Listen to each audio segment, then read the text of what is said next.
being in this chair. Just feels right at home. I feel at home. I feel loved. It feels like a warm embrace as soon as this show starts. And everybody, look, Jerry's got another brightly colored shirt. I did on purpose. I picked this out this morning and I was like, you know what? I don't feel like changing. We might podcast. We might not. But it's Thursday. And I was like, I'm going to wear this shirt because I wore an orange one last week. And now this incredible blue, this blue hue, it just radiates my eyeballs. And is if our live stream is active, please give us a shout out. I don't see it popped up yet, but that doesn't mean it's not working. No, it takes a little minute. It takes a minute to get live. I have a notification and it says we're live because I already see us happening now. Yeah, live. I hopefully think that I fixed some of our technological woes. I don't want to speak too soon. I hopefully think that possibly, maybe, definitely, maybe, possibly. That it's fixed. I noticed that your hat has a tree on it. It does. Tell me more about that. I will. I know nothing about this tree. I know that I got it for free at a golf outing. Okay. It says New Haven on the back. And What's the significance of New Haven? I have no idea. It sounds like a town in a horror movie. Like, welcome to New Haven. Right, where everyone dies. Where witches have come back from the dead. Witches are dead, right? Witches aren't dead. Witches are dead. What are they? Are they dead? Or are they not dead? Or are they I just think really you can have a old? dead witch, but you can also have an alive witch. I mean, look at Scarlet Witch. That's true. I mean, She's very alive. I know some witches, some people that are witches by trade. They're definitely not dead. Yeah. All right. Well, there you go. This has nothing to do with that. I don't know the significance of the tree. It's the witch tree. It's a very nice hat, and I've liked it. I got it at a golf outing at, I think it's Blackberry course. It's up north of Yorkville. Yeah. In Bristol, Illinois. And I got it for free. It's just been a really nice hat, and I've worn it regularly in like the last 2 weeks, 3 weeks maybe. And that's it. A lot of people have asked me about this hat, though. Like, so many people have asked me about this hat, and I don't have anything good to say. I like trees, so there you go. I have a. Do you know what kind of tree it is? It looks like an oak. You have no idea. A New Haven tree. You're a tree guy. It's an animated tree picture. Wait a minute. It's a cartoon tree. Also, I sent you pictures of a tree the other day, and I needed it identified. I said, tree identification, go. I sent you the pictures of the bark, like the whole trunk of it, so that you could see like what it looked like, and then a picture of the leaves. No response. When was this? Monday. I was at a funeral. Come on. So that counts. Marley responded. In another state. Oh, okay. It does count, but it doesn't count for Tuesday or Wednesday. No, it doesn't. But once they cross my threshold, if I don't immediately respond, they're dead to me. Like they're gone. Even mine? Lots of text messages come in. I'm a very popular person. Golly. The other half of Snarf is just ignored for all these other text I have a new messages. hat on from a new sponsor. New sponsor? Yeah. Roar Seed Solutions. Roar. You're gonna hear me roar.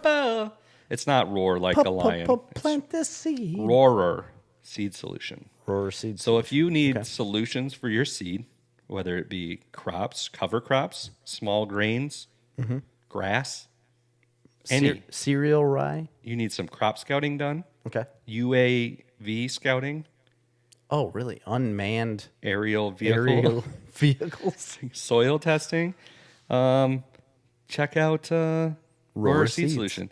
That's correct, Dirk. Phones do not work across state lines because I have singular wireless still. No, and you I don't. have the package where you can't. There's no nationwide calling. What do you got? A cricket? I'm on roaming. You got a cricket I've phone? disabled roaming on my phone. Well, Do you that's remember those days where you had to buy a minutes package? First of all, Absolutely. so many minutes, but they only worked in your area, and then outside of that area, you were roaming. Yes, and they charged you a lot more. I want to meet the guy who more. came up with the term. Like, what are we going to call it when you're out of state? We're going to call it roaming. Hey, you're roaming, man. That's a great Like, that's a good thing to call it. I agree. You're out roaming, and we don't cover that. No, we don't cover you roaming in your nomadic lifestyle. I guarantee you, when you went to Australia, it would say walkabout. Yeah. You'd be like, I'm out walkabout. He's on a walkabout. Guess they don't cover my charges. Putting another shrimp on the bobby. Can't be bothered. It's not a knife. No cell service. Tangerine. Tangerine. Shrimp on the Barbie. Yes. Walkabout? So, no, I mean, we're back. By the way, if you're joining us now, we're going to do a bunch of news. Yeah. We're going to do some what we're watching, like always. Yeah. And then we're going to talk about 20 nostalgic 90s toys that we wish we could play with again, because that's fun. Yes, so that's very fun. Stick around with that. I still play with toys, and a lot of them aren't as good as what I had in the 90s. No. But we also have a new segment, Christopher. We do have a new segment. And it is called Unpopular Opinion. Yeah, so we're going to get into that probably next. But first... What's first? Snarf Comic, patreon.com/Snarf Comics is where you can go to subscribe to get additional content and also just help support the show for as little as $1 a month, Jerry. $1 a month? Yes. Chris, I spend so much more than that at a gas station. I know. I mean, anytime I'm buying a Monster Energy drink and a Casey's chicken salad croissant sandwich. Guess what? Their biscuits and gravy cost more than $1, and I buy them every single chance I get. Maybe a bag of Lay's salt and vinegar potato chips. Perhaps just a stick of cheddar cheese. You can get that. That's what I get all the time. That's my go-to snack. Just sticks of cheese. Sounds like you're bound up. Band name? Stick of cheese. So I was going to name the last episode Meat Rabbit, but then you also said in that episode Meat Goats. Meat Goats. And I was like, man, I got to put that in there. Meat Rabbits is better, though. You think so? For a band? Yeah. But for our band, I feel like Meat Goat is where to go. Dead witches. Yeah. Dead and alive witches. Yeah, and also follow us on Facebook, YouTube, Instagram, and all the things. At either Snarf Talk or Snarf Comics. I don't even know anymore. Snarftalk.com. So, yeah, let's do our new segment, Jerry. Okay. Unpopular Opinion. And okay, here's the... I didn't have a chance to prepare. I was not given a lot of advance warning. No, there was no advance warning. I thought about it on the way home from work today.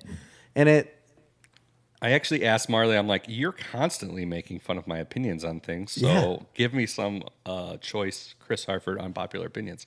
And she did name I really thought you would have like... I have lots of unpopular opinions. I didn't have time to prepare. I need to baste. Really? Yeah. I mean, you can't just think of an unpopular opinion. What is it when I need to brine, Jerry? Okay. By the way, made some chicken yesterday. Okay. I've never brined a chicken. You've never brined a chicken? No, I just cook it, right? In the grill, on the stove. Have you ever lived? Baked it. So this time I brined my chicken breast in a lukewarm saltwater solution. Okay. For 15 minutes. That's not enough. That's what I was told to do by the Goog. Okay. Well, the Goog knows, but the Goog has so many more options to brine. Butterflied those babies, brined them up. Yeah. Seasoned them. Like that. Basted them with butter. Okay, I like that. Except I didn't use butter. I used olive oil because we didn't have any butter. All right. Baked them high temp. Very high, yeah. For 15 minutes. Okay. Needed an extra 3. Understandable. Great chicken. And I'm not a chicken guy. You know, I'm never a chicken breast guy, but sometimes you can make them really well. Like, a lot of people will always argue, like, never cook chicken breasts. Like, chefs, David Siedentop. I prefer not to use the breasts either. I get the thighs.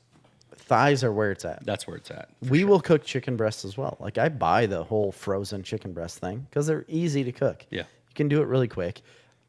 I do them relatively well on the grill. I think they're fine, but they need help. They need a lot of help. They need help. But if you're doing a whole chicken or like a whole turkey breast, you know, or a whole turkey, you need to brine it. You got to brine it for like 24 hours at least. You put it in a whole salt bath, basically. You can put other stuff. Is that brining? Because Dirk he says that's marinating. That's not marinating. Marinating is when you put them like an Italian dressing in a Ziploc bag. No, what you did was a marinade. Brining would be over 12 hours. Well, I didn't have that much time. I understand. I'm just telling you the facts. You did a marinade, and that's very good, and it makes them better. But a brine would be over 24 hours in a solution, mostly of salt. You also can add sugar, pickling spices if you wanted. You're not necessarily going to pickle a chicken or pickle or anything like that. I'd pickle a chicken. You have pickled chicken. Pickled chickens? Band name? Pickled chickens. I like it. Put it on the list. But it has to be over a certain amount of time to actually like brine it, like, and get all of that solution through the meat. It is so much better. If you have the time and if you have the thought in your brain. My biggest thing is like I never plan out in advance of what we're going to eat. Like we never do that. And if I can plan it out, I will brine anything. I'll brine it all in a bucket. Google says, fear no more. Brine small cuts of meat like pork chops and chicken breasts for just 15 minutes, and they will always stay more moist and tender. A brine is just a simple mixture of water and salt, though you can add some extra flavor to your pork chops with aromatics like garlic and rosemary. So you can do it in 15 minutes. Okay, so what is the difference between a brine and a marinade? Ideal brining time is about a half an hour, but I found that even a 15-minute brine makes most of the difference. For small cuts. This is only for small cuts. Well, I cut them in half. That's what I mean. Like you're already taking a small cut and cutting them in half. Yeah. So that would work. Yeah. Okay. So I was right. Just wanted to point that out. Okay. All right. Don't slow cook chicken breasts. That's my pet peeve. I agree. No, yeah, you can't. Cook them fast on high heat, but you have to be careful. I like to use cheap French dressing as a marinade. Creates great caramelization. Too much sugar in that for me. Keto. Right now. Keto. Right now it's too much sugar for you, but like in regular day life when you're not in this You know what I had for dinner tonight? I thought you just told us. No, that was last night. Oh. I had a cheese stick. A homemade cauliflower crust pizza. I like them. It was garbage. Oh, golly. I made one and I thought it was great. The toppings were good, but the cauliflower crust, I don't know how you keep it from getting mushy. It's so mushy. Oh, no. The one I made, I made it on a pizza stone. And I made this on a pizza pan. And you bake the crust for so long before, and then you take it out and put the toppings on, and then you put it back in. I actually put it on the pizzazz to finish it. But it was like mush. It doesn't taste that bad. And on the outside where it gets burned and crispy, that's pretty good. You know why? You got to squeeze out your cauliflower. Did you do your own cauliflower? These were frozen cauliflower crusts. They're pre-made they crusts. were pre-made. Okay. So maybe that's the issue. I mean, it's a frozen convenience item. Maybe, but you would also figure that they would be like they wouldn't have as much water in them. They weren't wet. No. No, I know, but cauliflower has a lot of water in it, so you got to get all the water out. In order for it to like crisp up a little bit, and that's hard to do. I don't know. I made one cauliflower pizza, and I thought it was pretty good. I prefer fat dough, which is a mixture. Fathead, yeah. Is it fathead dough? Yeah, fathead dough. It's a mixture of mozzarella cheese, cream cheese. I didn't have any cream cheese. Mozzarella cheese, egg, and almond flour mixture. I've done mozzarella, cream cheese, almond flour, and a couple eggs. I did use, David is shitting on the pizzazz once again. I did use the oven. Crisp up the top I used the oven to cook the crust, and then afterwards is just basically to melt the cheese. What is wrong with the pizzazz? It's basically just an oven on your countertop. It's very good. It is quick, easy. Way better. It's the same thing. The only problem I have with a pizzazz is it's not big enough. Because we're Americans and we eat so much food. It's a perfect size for a frozen pizza. Isn't that what? Yeah, for frozen pizzas. But I'm saying, like, if I'm making my own, oh, man. For everything else, you air fry. I don't have an air fryer. Well, it can't fit in an air fryer. You can't put a pizza in an air fryer, Christopher. You can't piss in a Mr. Coffee and expect taster's choice. I mean, David's really going to get pissed when I tell him that I've cooked steaks in the air fryer before. Oh, that hurts me deeply. Are you It's not being bad serious? either. It's not bad either. Golly, I think my heart stopped for a second. Oh, Chris. I've never cooked a steak, but I've cooked pork chops. No, you have cooked a chicken steak. breasts. You just said you cooked a steak. I know, it was for dramatic effect. I have cooked pork and chicken, though, in the air fryer. I feel like you're backpedaling now. I'm not, but all right. It's time for unpopular opinions, okay. Of which that apparently is one. Oh, that is definitely an unpopular opinion. Yeah, so I thought of this topic when I was reminiscing about the whole, sweet potato fry thing. Potato.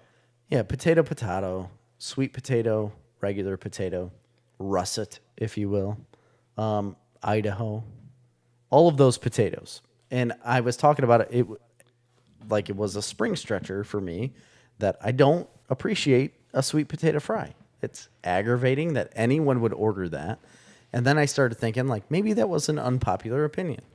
And then I think it was fairly unpopular. Yeah, I think it was. And then I started thinking. I actually happen to agree. I'm not a fan of really any fries. So that's an unpopular opinion right there. But yeah, it is. I started thinking about a lot of my unpopular opinions in life. Like so many times I've been at a party or around people and I've told them things and they're like, what? Like the whole group looks at me just strangely. Like besides how short you are, you also don't like this thing or you do this? Yeah, that's what I do, man. It's like, that's me. I do what I does. My number one unpopular opinion across the board that I've always encountered my entire life is that people will talk about ice cream. They'll be like, we're going to have ice cream for dessert. We've got ice cream cake for the birthday party. I want no part of it. Zero? You can't None. even trudge through it? I will trudge through it. Yes, I will. I don't care about ice cream. I don't dislike it. It's not something I dislike. I think it tastes fine. But I want no part of ice cream. I've never thought like, man, I'm going to stop at Dairy Queen for some ice cream, a nice ice cream cone or a fudge. It doesn't cross my mind either. I will eat Dairy Queen because my wife wants to go there all the time and bring the kids. Right. But I would never on my own accord go get Dairy Queen ice cream or any ice cream, to be honest. My wife's family loves ice cream cakes, and I almost don't want to come to the birthday parties because of that stupid ice cream cake. I don't like ice cream cake. It is terrible. If you could give me like even a regular cake, I'd be like, well, all right, that's fine. Like it doesn't really do much for me, but I'll eat the shit out of it. An ice cream cake though, like I would much rather feed that to the dog than ever try it or eat it. David says soft serve ice cream is a different category of ice cream. I don't care. Anything that is frozen in a cream. What about custard? Terrible. Yogurt? I won't go. I don't get it from Culver's. Froyo? No. So this week, on Monday, when I was out of town, or Sunday night, actually, we went to a Cold Stone Creamery. Yeah, that's the thing. And I've been to one a long time ago. Mm-hmm. Didn't really care for it too much. But I would say it was pretty good ice cream. I'm sure there are good ice creams. Like, I get that. I understand why people like it. I understand why people like different types of it because of the consistency, like how frozen it is, how creamy it is, how thick it is, all of that kind of stuff. I understand all of that. I want no part of the cold. Yeah. It's because of my teeth. I got sensitive teeth. So I'm also not a huge ice cream cake fan, and David has also expressed ice cream cake is trash. So I don't know how unpopular opinion it is, but no, I'm not actually a huge fan of cake in general. I'm not a cake person. Okay, well, and that's fine. Like Grady's not a big cake guy. Let me read through some of these comics. Oh yeah, we get a lot. Courtney says yeah. Your love for Grease too. That's an unpopular opinion. You better talk about how a hot dog is not a sandwich. Yeah, we had a big discussion at work a couple days ago. This is ridiculous. A hot dog is a sandwich. A hot dog is not a sandwich. It is. It is. I don't think it is. So the definition of a sandwich is 2 pieces of bread with meat and other things in between. Okay, but a burger is not a sandwich. Oh, it is. And that's the thing. Like, you can bring up, like, a hamburger isn't a sandwich, but by definition, it is. It's a meat and vegetables in between 2 pieces of bread. That's a sandwich. So then you take a hot dog, and it's in a loaf of bread, right? That is just cut partially in half, like 3/4 of the way past. And then you put a round, like, cylindrical object in there. Okay, here's some. So there is some support. The USDA describes a sandwich as a meat or poultry filling between 2 slices of bread, a bun, or a biscuit. A bun or a biscuit. However, when presented the debate results from the food editorial team, there needs to be 2 separate pieces of bread to qualify. Here's the deal. Have you ever had a hot dog where the bun's separated? Not often. It's usually accidental. It doesn't matter. It happens all the time where the bun separates. It's not meant to separate. That is a... Regardless, if it doesn't... It has no bearing on what's meant to happen. I'm going to say no. It's not a sandwich. Subway does not cut their bread in half. Subway sandwiches? Jimmy John's does not cut their bread. Are you talking about Subway sandwiches? Yeah. Do they have hot dogs on the menu? They don't cut their bread. You know why?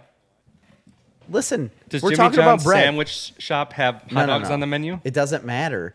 They don't cut the bread all the way in half. So if you're going by the definition of what a sandwich is, where they say 2 separate pieces of bread, that's a good Subway point. Doesn't work. Okay. Jimmy John's doesn't work.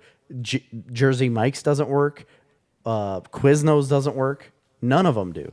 And they all sell I'm going to give sandwiches. you the one thing that you need to know, because you're a huge fan of his. Okay. The 2017 9-time champion of the Nathan's Hot Dog Eating Contest, Joey Chestnut. Joey Chestnut, my guy. He tweeted that hot dogs are not sandwiches. Well, he's dead. He said, "It's National Hot Dog Day, and as president, I want it to be known that the hot dog stands free and independent from the tyranny of the sandwich," Chestnut wrote. So what is it? What is it? It's I don't know. I guess it's its own thing. But you could have a Pola sausage in a bun. You could have a brat in a bun. It needs a new category. You could have any sort of tubed meat in a bun, and it's not called a sandwich. Bullcrap. You put all the toppings inside the same vessel. It will separate regardless of what you try to do, because if you put any more than 2 to 3 toppings inside of that 3/4 cut bun, it's going to separate. Okay. According to hotdog.org, oh, God. A hot dog is not a sandwich because a hot dog is a hot dog. The bread is merely a delivery system. And you know why the delivery system is ballistic delivery system? The bun is cut 3/4 of the way through because you have a cylindrical meat, regardless of curve. Take the curve out of it when you talk about a brat or a Pola sausage. Any sort of cylindrical meat will slide out of 2 pieces of bread. So the whole reason they didn't make it a sandwich is because they have to have something that holds it in the bread so that you can eat it. If you have it separate, everybody hates when their hot dog bun separates because it'll fall through the bottom as soon as you try to bite it because it's round and it wants to slide out.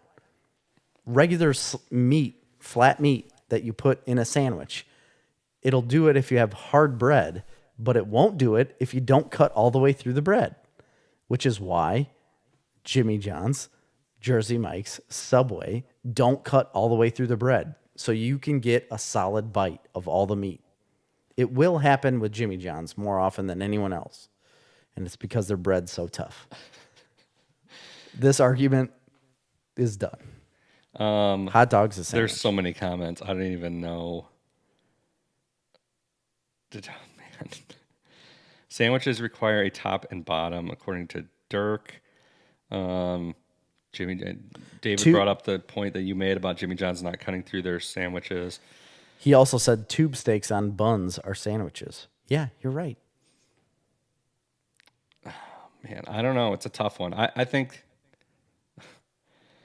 Good Mythical Morning has an entire podcast about these. I can't even keep up with them. I know. A hot dog is a sandwich. There are Pop-Tarts just... Once said about Joey Chestnut during a Nathan's hot dog eating contest, his DNA is the blueprint for the modern version of an archangel. Bottom line, if I told Jerry Snyder, Scott says, to go make me a sandwich, I can almost guarantee he would make it with 2 slices of bread. Hot dog is not a sandwich. I agree. A hot dog is not a sandwich. Period. It's a hot dog. I understand that argument. A sandwich is a sandwich. I understand that argument, and you're right. Like I wouldn't go make you a hot dog for a sandwich. You're right. I wouldn't do that. But at the end of the day, if you're looking at definition and what it is, I mean, it really is a sandwich, whether you want to believe it or not. No, I don't agree. That's fine. I've proved it, and you've agreed with me because of the world's foremost hot dog personality, Joey Chestnut, says it's not a sandwich. It's not a sandwich. He's got more credibility than you in the hot dog game. That man is dead to me as of today. He doesn't count, and we're never going to do it. We're never going to talk about him again because he has no idea what a real sandwich is. You've agreed with me with your face. As soon as I started giving you my points, firing. You had some good points. I'm not going to lie. You had some good points. And you're like, yeah, I agree with you. And you just won't agree with me. No. Because it's an unpopular opinion. Nobody's ever referred to it as a hot dog sandwich. You never will. You don't have to label everything as a sandwich. Like if you go overseas, like to another country where hamburgers aren't like the cuisine, they're American food, right? Yeah. So if you go to another country that doesn't speak English necessarily, you might see on a menu hamburger sandwich. Okay. I've seen that on a menu. I've never seen. Well, I'm just. You don't see it in the United States. I'm just saying that makes me think I would have to consider a hamburger a sandwich, I guess. Have you ever had a sausage sandwich? Yes. Yeah, I know you have.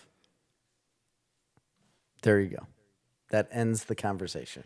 David said, if Scott Hunt asked me to make him a sandwich, I wouldn't make him a grilled cheese. A grilled cheese is a sandwich. Also, I wouldn't make Scott a sandwich. I would tell him to make his own sandwich. But you've had a sausage sandwich. Yeah. Okay. So if I cut a hot dog in half and put it in the same bun, but I cut it all the way through, you'd be like, oh, well, this is a sausage sandwich. I would not call it a sausage sandwich. Why wouldn't you? I don't know. I don't know. I don't know, Jerry. Exactly.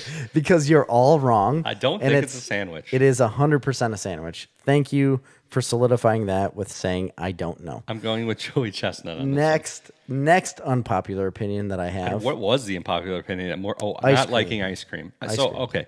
I don't know how unpopular that it's probably pretty unpopular. I'm not a huge ice cream fan myself. In my life, it's been very unpopular. Let me just throw this one out there. Okay. Hard ice cream or soft serve ice cream? What is the superior ice cream? Soft serve.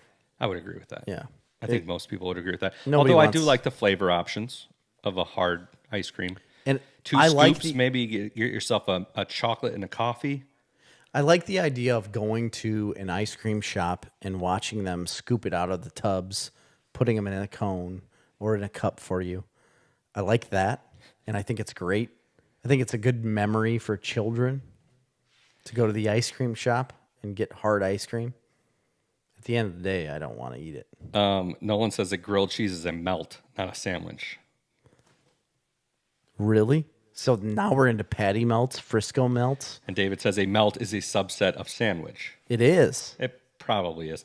I would also say a hot dog is a subset of a sandwich. Dirk says a hot dog halved on 2 slices of bread is a hot dog sandwich, but that is not the same as a hot dog. You're right, but a lot of people take one piece of bread and put a hot dog in it and eat it. I would say that is more of a hot dog than the regular bun.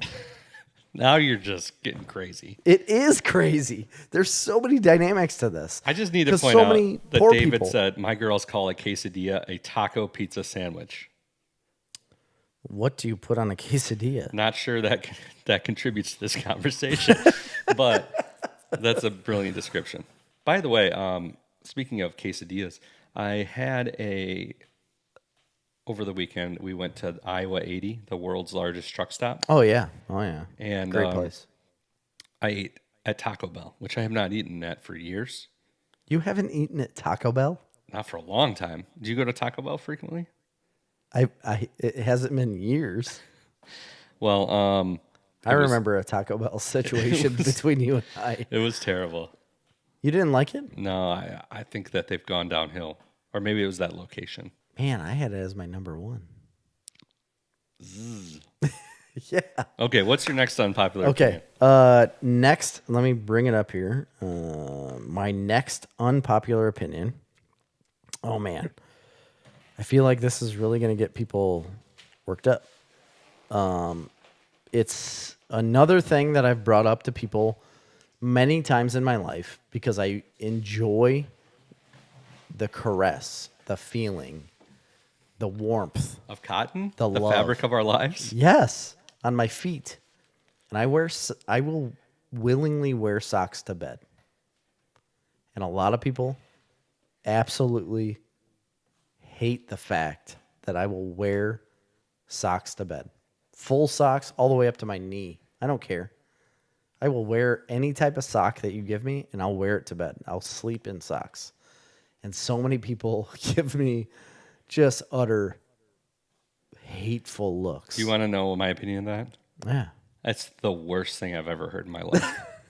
See? Unpopular opinion. That is insane.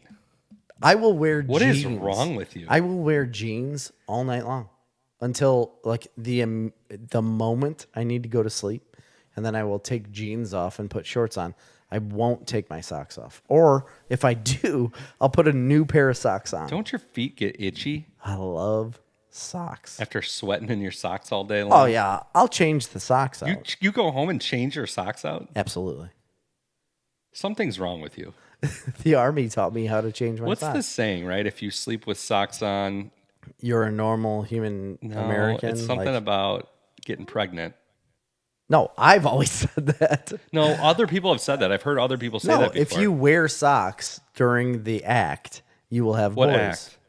act? Sexual intercourse Oh, with okay. your significant other, and you will have boys. So I've told everyone, like, better wear socks because you'll have a boy. If you want a boy, wear socks. Dirk said, socks to bed. Pretty sure that makes the list for psychopath. I totally agree. That is a ridiculous opinion. See? David says he sleeps in jeans, socks, and a belt. I don't. That's crazy. I have done that a lot in my life. When you're like drunk, probably. But I mean, tonight I could go home right now. When we end this podcast, I could go home and lay on the couch and fall asleep, no problem. I have a belt on, I have jeans on, I have socks on. It doesn't bother me in the slightest. I don't care about taking it off. I could go outside and lay in your gravel parking lot and fall asleep just fine. Okay, well, that's insane. And I do. I like wearing socks. Amy will literally reach her leg over and hook a toe into my socks and take them off of me because she hates the fact, like, she hates it so much She gives you the toe hook? that she'll toe hook the socks off of my feet. Well, I'm going to tell you what, it's crazy. It's crazy. It's not. I mean, have you ever been in a cold winter day where you're outside all day and it's been miserable? You come in and you just want to be warm and you wear like fleece pants and some socks and you like cuddle up and you're good to go. No. Have you ever been That's going to directly relate into my unpopular opinion, by the way. Have you ever been in a hot, balmy day where you're sweating your ass off? Like today? Yes, like today, where it's been miserably humid and hot, and you just crawl into bed and leave your socks on. Sounds wonderful to me. That is my unpopular opinion. I love wearing socks to bed. I love it. Terrible. That's kind of goes with mine. Mine isn't nearly as interesting as yours because I didn't have as much time to prepare. I mean, These are just honest truths of my life. Truth of my life. I didn't have to create this, Chris. This is for me, my ice cream situation where everybody's like, all my life, people have been like, you're crazy. Oh, yeah. Oh, yeah. And you already know this, and everybody listening already knows this. I much prefer the winter to the summer. That is an unpopular opinion, but I don't want to agree with you.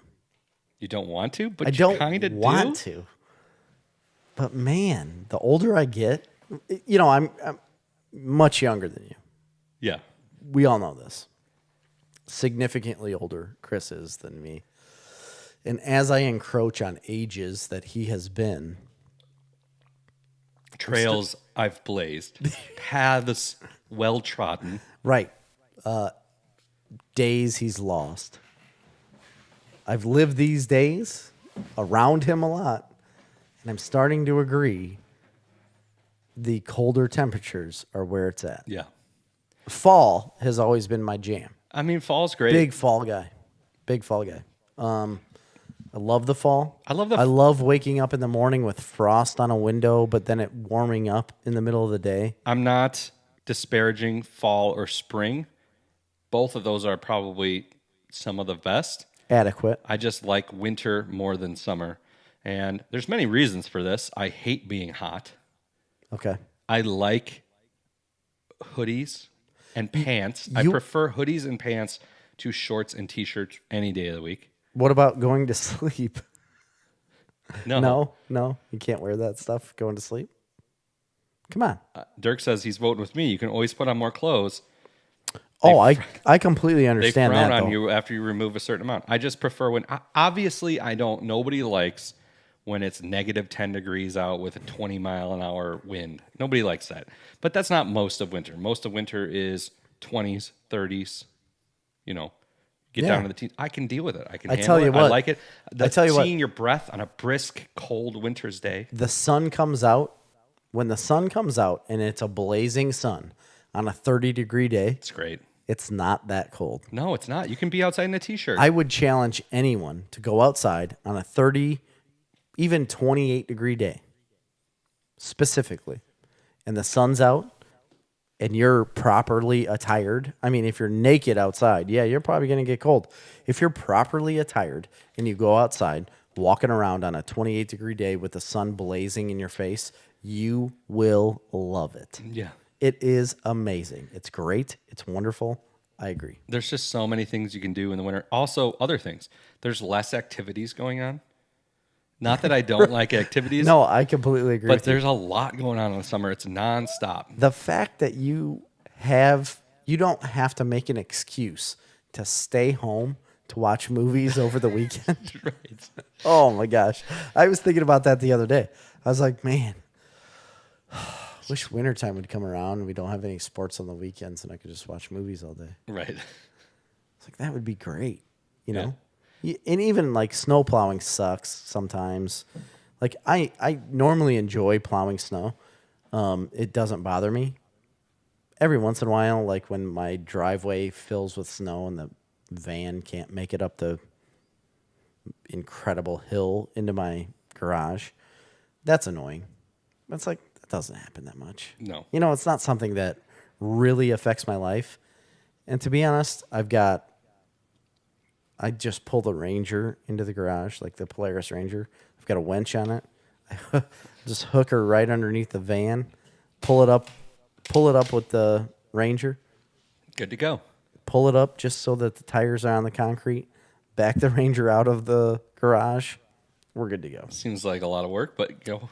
It was, but we had a lot of ice that winter. So anyway, that's my opinion. Plus, also for me, it's the least stressful part of the year because, the crop is in and trees aren't going out the door. It's like hibernation, and I love it. Can I give one more? I think you should save some. No, I've got plenty more, Chris. Okay. I have plenty more. Let me, okay, I've done 2. I'm going to do 3. Okay, I'm going to do 3. The last one that I'm going to say is that salmon is the absolute worst fish you can eat. I would not agree with that, but I'm not a huge fan of salmon. But there's That's worse the thing. fish. I tell you what is it? I mean, you're gonna put me on the spot. I don't know. I can't name another fish. That's worse. So many people like salmon, and I'm not a big. I'd rather have salmon than a white fish, like a baked white fish. That's ridiculous. Yeah. Salmon to me. Have you had it though, where you like? That's the argument. Have you fried the skin? You know, and you get it. This is always the argument that comes up as soon as I tell people, like, I'm not a real big fan of salmon. I don't like it. It's got such like an overpowering fishy flavor to me that I don't want to eat it. Every single person was like, oh, well, you need to try it this way. Okay, I try it that way. It tastes the same, just sweeter. You do it this way. Oh, it tastes the same, just smoky. Here's your problem. You're not cooking it right. This is the exact argument with deer, venison, or any wild game. Any wild game that you come across, every single person you've ever talked to has said, you didn't cook it right. That's not true. It's because it's not good. Okay. It's not a good fish. What's your salmon cooking procedure? I've had it grilled on an oak plank with honey and brown sugar. I've had it baked in a foil sack with butter and whatever else. Incorrect. I've had it infinite types of ways. What would you tell me? You cook it just like a good steak, only quicker. I've had it absolutely plain, nothing on it. No, grilled. No. Olive oil. I understand this. I've had it. Listen, this is how you do it. You're doing it wrong. You got to have, first of all, you got to get fresh, wild-caught salmon. Okay. Point 1. Point 2, you got to leave the skin on the one side. I understand that. All right. I've heard that many times. You need to put the olive oil all over it. Get it covered in olive oil. Yes. Get a blazing hot cast iron skillet. You can put some seasoning on there too. You got to put salt and pepper. Yeah. That's it. No other seasonings are required ever in life. Real quick sear on both sides, but you want to spend more time on the skin down side. Right, to crisp it up. Everybody overcooks it. You don't need it. You can eat it raw. All right. Well, of course, I have. You can eat it raw, and the more you cook it, not only will it dry out, we all know that, but also it will get fishier tasting. So you want to just sear the outside really hot, get it nice and crispy, but on the inside it's basically rare. Yeah. And then take it off, let it rest for 10 minutes in tinted foil, but with some butter on it. That's it. That's all you got to do, and that's how you cook it. I've had it raw. Like, I've eaten a lot of sushi. It's always my least favorite. It's better raw. But, okay, well, then you just solidified my point as to where I just do not like salmon. Well, there you go. I've had it multiple times at all of the sushi restaurants I've ever been to. You are always usually there, it seems like, whenever I eat sushi. And any of the salmon stuff that I've had, I will always try a piece. And they're decent. They're okay. I will eat them. I'm not going to let it go to waste. Dirk agrees with you. He says salmon is trash of the water. It's just not good. Just like wild game, as long as you prepare it so you can't tell what meat it is. Yeah. That's the way you do it. So I remember this one time we had a bachelor party for one of my friends. It was Shopsgiving. We had an event called Shopsgiving. Okay. Where it was like a friend's Thanksgiving in a shop. Yeah, I get it. So one of my friends, Ducky, spent literally all day making this venison stroganoff. All day. That seems like an all from scratch venison stroganoff. He's tinkering with this thing literally for 12 hours. It seems a little bit over-prepared because stroganoff's pretty... Yeah. So finally he gets it out, puts it on the table. He's like, this is it. This is the masterpiece. It was unedible from everybody in the entire... It was so bad. Oh, no. Really? Yeah. Like, nobody ate it. No. It's just because it's very hard to cook venison. It depends on the cut, but yeah, I would agree. It is. And it also, like, how you harvested the deer... Like, if it sat in its own blood for too long, you know what I mean? Like, there's a lot of variables there when it comes to venison that can make it Very bad. But anyway, as far as your opinion goes, I think there's a lot of people that don't like salmon, so I don't think it's that unpopular. I bet it's a 50-50. You think it's a 50-50? Yeah, I bet half people like salmon, half people don't. I bet you actually more than half people don't I'd like love salmon. to take a poll. I'd love to have a poll right now of the people that are watching this and the people that will listen to the audio podcast. We have the ability to do live polls. I've never done it, and I don't know how to do it. I'm not going to set it up right now, but we should figure out how to do it. That's a good idea, because I would love to have a live poll of the people that enjoy salmon and the people that do not like salmon. Because I think it's an unpopular opinion. The most people that I've talked to have always enjoyed it. I think most people just eat fish in general because they're like, oh, it's healthy. To a point, I agree, but if you really don't like something, you're not going to eat it. It's not that I don't like fish, but it's never going to be my go-to, right? No, it's not mine. That's beef. Yeah. That's what's for dinner, Jerry. Right. No, you're right. In our area, yes, but you talk to anybody in Maine, you know what? Actually, Rhode Island. I'm not a huge fan of tuna. I like tuna. It's way better than salmon. Unpopular opinion, apparently. All right. So should we get on to some news? Yeah. There's one topic I wanted to broach. Can I broach? If you feel frisky. Now, we don't talk about politics on this show. Not usually. We're not a political podcast. We've broached the subject very rarely, here and there. So, but this isn't. What do you got? But this isn't politics. Okay. I just want to get your opinion as a United States service member, Army, Ranger. We could have wrote this down a little bit better. No, as a United States Army person, veteran. Army veteran. Everything about it, because you said you haven't been following it. I don't.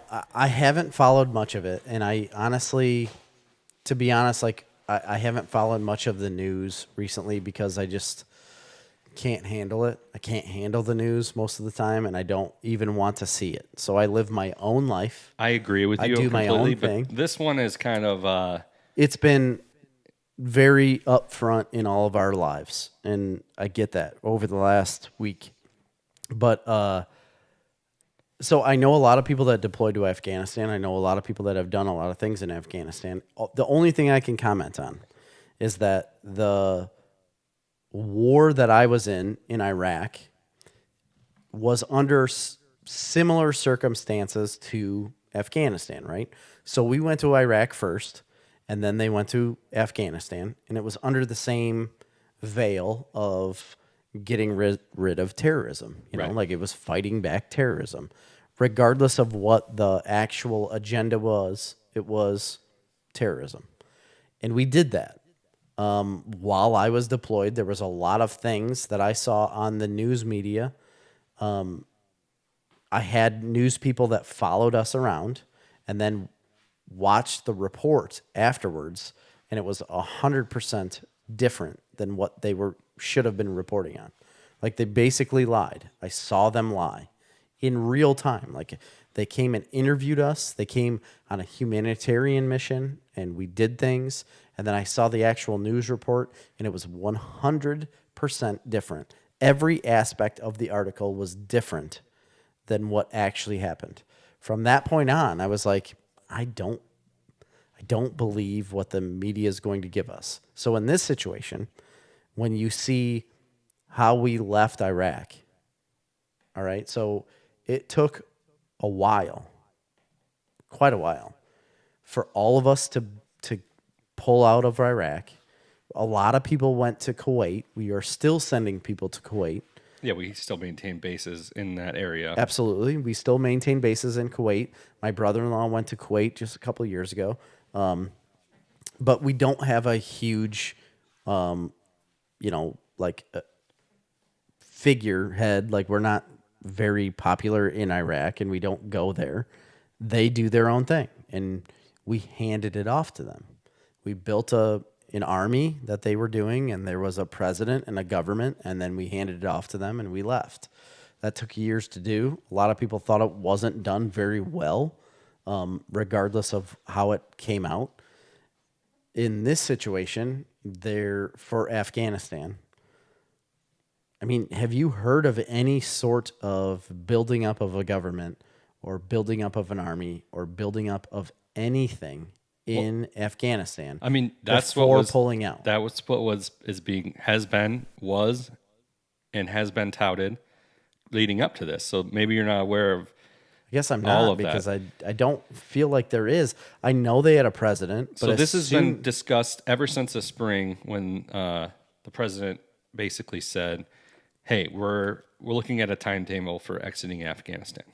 Yes. I think most people thought, you know what? Yeah, we should probably start getting out of there. Sure. Huge difference, by the way, between Afghanistan and Iraq. One, Iraq is a country with a government and people that are used to living in a country with a government. Yeah. Whether or not that government was tyrannical or not is a different story. It's a country. Mm-hmm. Afghanistan never really was a country. It's never really been a country. It's been tried to be conquered by the Russians, failed. The United States, before this, failed. We have put people in power. We've taken people out of power. Russia's put people in power. China's put people in power, taken people out of power over the course of the last 50 plus, 80 plus years. But it's never really been a country. It's basically just been a region with varying tribes. Like a Wild West. Like varying tribes in a region. When they were taken over by the Taliban before we went there, that was basically organized crime, just kind of ruling over various tribes of people. And they've never had a government really or anything like that. I guess I didn't know that. So when we went in there, it initially was to get Al-Qaeda, right? Which we were successful in that mission.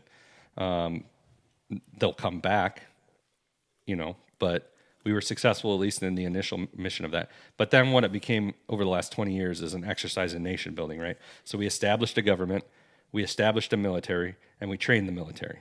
And we funded the military, and we supplied the military and the government there. Yeah, we have been, yeah. And so when the president earlier this summer and in the spring basically said, here's what's going to happen. We're going to exit this country. We have built an army of 300,000 troops and an elected government, and we're going to hand power off to them. Mm-hmm. There's about 75,000 Taliban soldiers, and there's 300,000 Afghani soldiers. That is what it was said 2 days before we exited that country by the President of the United States. Yeah. The timetable that was given was everybody that knows anything knew that the Taliban was going to overrun that country. Right. The question was it going to take 6 months? The Taliban has been talking to foreign governments and saying, hey, we want to be a legitimate government. We're changing things and they're doing this. So this is what they're saying. My opinion of that, like that you asked, was no. Like if I look at it from the outside, and I know a lot of people that were there, did we do the right thing? I would say no. Absolutely not.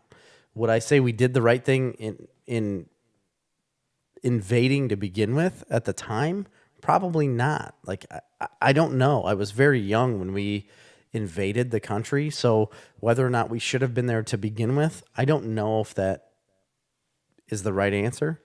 All I know is that we were there when I was in the military, and I know a lot of people that went. At the end of the day, since we did occupy the country, and we did say we were going to do a certain thing, and then pull out so abruptly without any sort of a plan. No plan.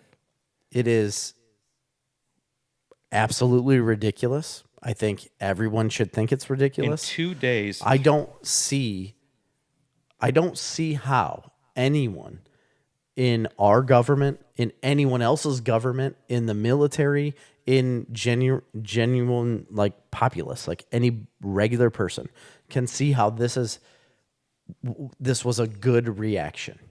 It's not. I don't care what argument you have. Yeah. It was not the right thing to do. I mean, there's an argument on the other side saying, hey, it's never going to be the right time. And I completely agree. It's not. It's not going to be the right time ever.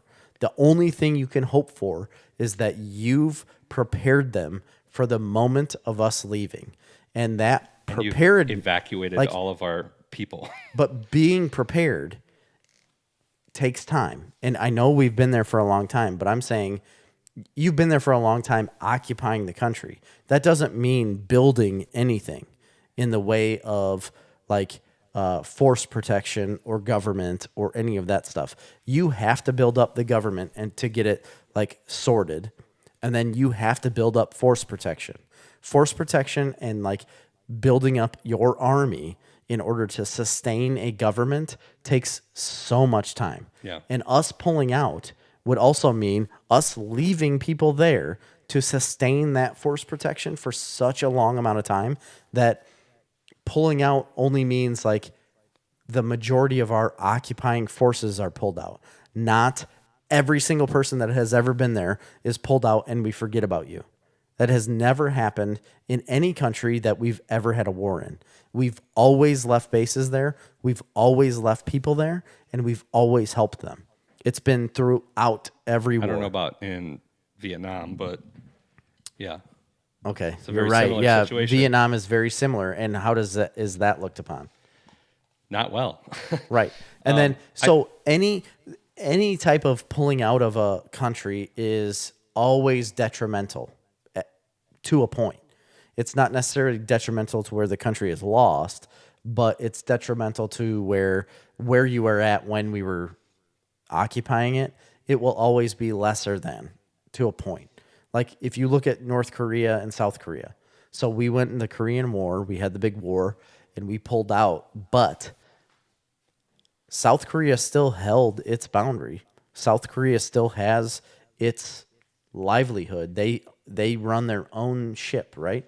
And then North Korea is its own thing. With strong United States military presence to this day. Exactly. So that's my point. Like you have the DMZ, you have the line. South Korea is doing its own thing. It's a very good country, and people love living there. North Korea is its own thing, and nobody messes with it. But the only reason it's sustained that way is because of the presence of other, friends. Like the U.S. is there. There's other countries there. Like it's the same thing. We're in Japan right now. We've been in Japan since 1942. Yeah, I think there's a difference between establishing and keeping bases in allied countries. They weren't that are actually countries, though. But they weren't allied. Afghanistan's not really a country.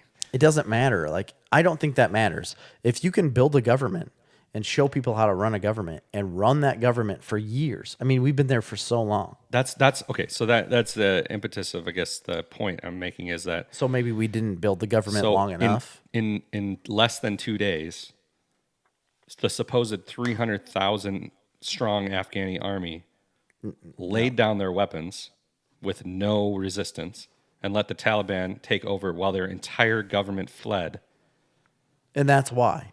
And the entire government fled. Okay, so I guess that brings up, and by the way, with no plan, the United States plan from our president was that, okay, we know this is going to happen, but it's going to happen over the course of 6 months, and the Taliban has agreed to let us evacuate our people in an organized manner, and blah, blah, blah, blah. And the next thing you know, it's over. Chaos reigns. Taliban's in control, and people are falling off of airplanes from 1,000 feet. Yeah, to try to escape. Women are throwing their babies over barbed wire fences into the airport, just throwing their babies over. Yeah. It's pure insanity. And I'm a non-interventionist. I don't believe in nation building. I don't believe in having huge presences in overseas countries, especially ones that don't want us, and spending a bunch of money and lives of our citizens to do something over there. Yeah. I mean, I understand there's a security threat, and I understand the mission for the counterterrorism mission. I don't know, and I think most people would agree at this point that an occupying army isn't the best way probably to fight terrorism. But no, it's hard to say. I mean, what is the right answer? There is no. I just think the whole situation is ridiculous, and I just want to get your opinion because on all the people that that have served there over the last 20 years, like how they might be feeling about that right now. Not a single one of them is happy about any of it. Not a single one of them, honestly. A lot of them that I've talked to or seen responses from say that we should have pulled out of there. A lot of those American soldiers that spent a lot of time over there were very close to probably a lot of those Afghani soldiers. There are so many people that have spent, their day-to-day life training other Afghani people. And those people were their friends. They were probably part of their family. You know what I mean? You live day-to-day with these people, and you live day-to-day to try to teach them what you came there to teach them or what like what our basic Army and Marines and whatever already are taught. Like, you went there to teach them that, but they also went there to teach them like how to be a normal civilization without being the Wild West, without being the groups and factions of people that live on their own. It was more of, we're teaching you how to live together as like a democratic society. And I guess part of it I don't is know if that'll necessarily work, but you can make a society in a country. I feel you can make a society of people in this country that could work together and could do a thing. Not a lot of examples of it working. If it's done correctly. But I don't feel like being there as a military force for the last, 15 years or 16, 17 years, whatever it was, or 20 or whatever. I don't feel like being just a military force, a military presence. I think for the last 10 years or so, though, the main mission has been to secure and defend the democracy that they're establishing and to train an army. It was, but it was also like, we're going to be here to keep these people out for you. And it was like a safe zone. Yes. So we're going to keep this safe zone for you and try to teach you how to be a certain way. And then they immediately just like picked up the fence and left. Yeah. And they didn't teach you how to keep that fence. 20 years of that. I mean, they had 20 years.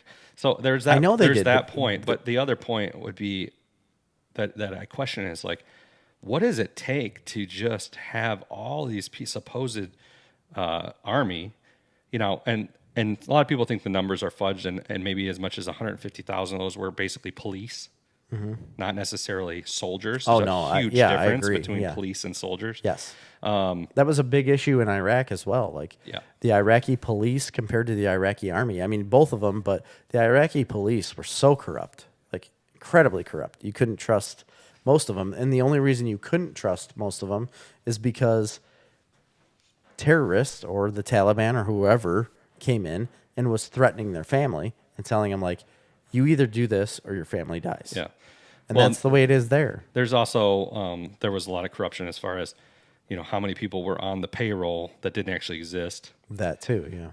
And then the third thing would be, they had like I think the article I read said 40% annual turnover in the jobs in their police and military. Wow.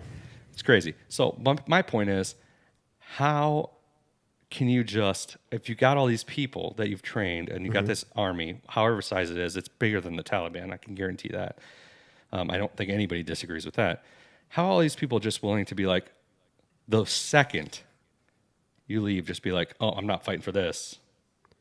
You know what I mean? Yeah, it doesn't make sense. That airport was full. And this is a point, and I'm not trying to make a political point. If you watch the videos of that airport and the people chasing down what do they, C-130 or C-17. And jumping on them, I mean, that was an entirely sad situation. 100% of them are young men. Yeah. You know what I mean? That are just trying to get out. Right, because abandoning their families, their women and children there who are going to live in horrifying conditions now, probably. Because they didn't see a way out other than that. They didn't see themselves that wouldn't happen surviving. Here. That would never happen here. You know what I mean? That would never happen here. So what is the difference? That's what's so mind-boggling to me.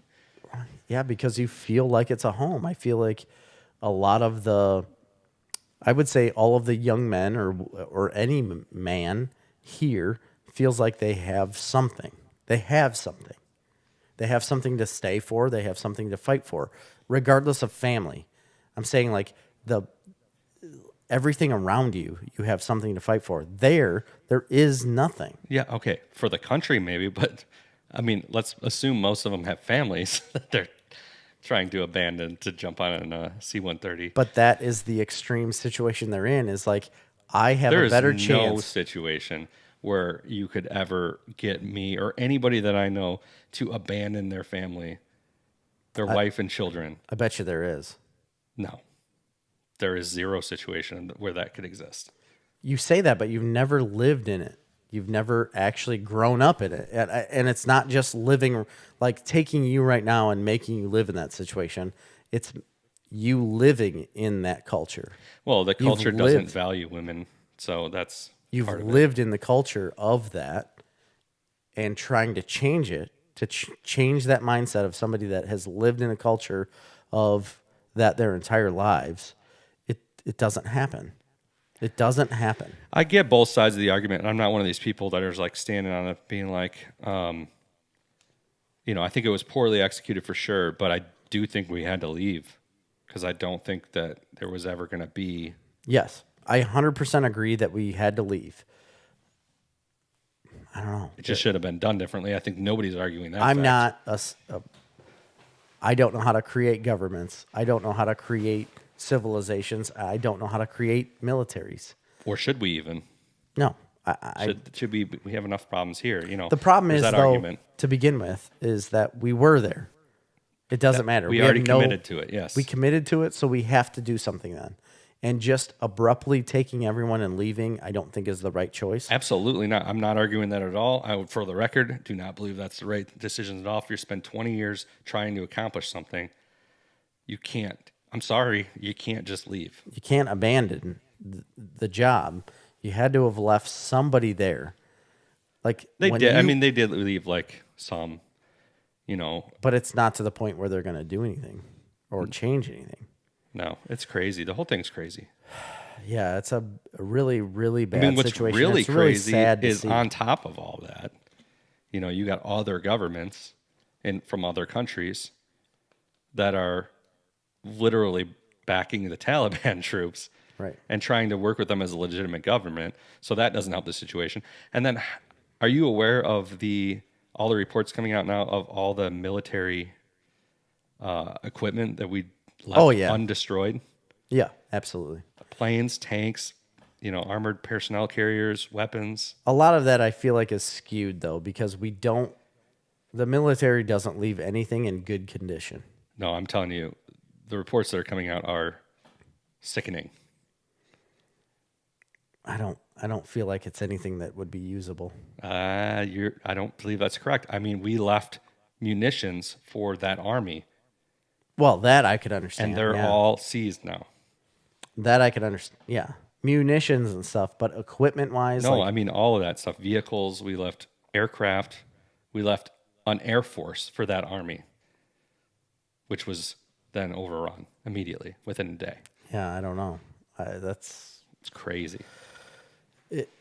It's something I can't understand. It's easy to say we got to get out of there. We shouldn't have ever been there. But that conversation needed to happen 20 years ago, not now. Not in a week or 2 weeks or right. even I'm 6 just saying months. The only way you can make that argument, you can't, because it's an argument in hindsight. If you're going to say, okay, we need to abruptly get out of there, this isn't our problem anymore, then that's something you should have thought about 20 years ago. But that decision was made. It was made.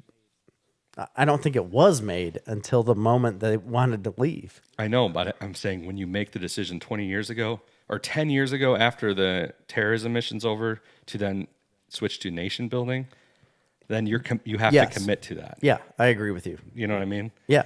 It would have been, it's easy to say, hey, we should have walked out after we took out Al-Qaeda. You know what I mean? Right, but at that point, they were also thinking... It was still a Taliban-run country, and the Al-Qaeda just come right back, and now they're going to come right back again, and we're going to be back there again. Probably. Yes. 100%, of course we are. Yeah, it will happen. Maybe not as an invading army, maybe not as a occupying force, but we'll be back there. Oh. Yeah. That's terrible crazy to think about.